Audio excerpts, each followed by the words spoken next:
আমরা বেশিরভাগ সময়ই এখন শিক্ষার যে বেসিক যেটা প্রাইমারি নিয়ে আলোচনাটা বেশি হয়েছে এবং এটা এইসব বিভিন্ন দিক আলোচনা হয়েছে। সেখানে প্রথমেই বলা হয়েছে যে শিক্ষকের দারুণ অভাব আছে, বিশেষ করে সিটিগুলোতে, জেলায়, বিভাগে।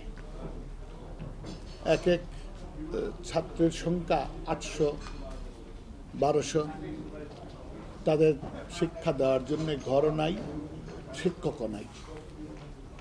এটা একটা বড় সমস্যা।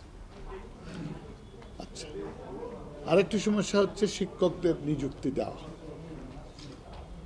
যখন শিক্ষকের নিযুক্তি দেওয়া ঠিক হলো যে 5000 লোককে শিক্ষা দাও, নিযুক্তি দাও, ওদের রিক্রুটমেন্ট প্রসেসের মধ্যে আরও 2000 ভ্যাকেন্সি হয়ে যায়, সময় লাগে অনেক।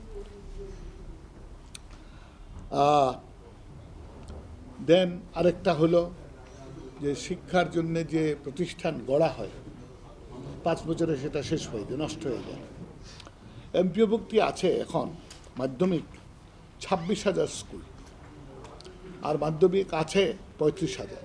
তার মানে খুব বেশি বাকি নাই, মাত্র 9,000 করলেই সব এমপিওভুক্তি হয়ে যায়।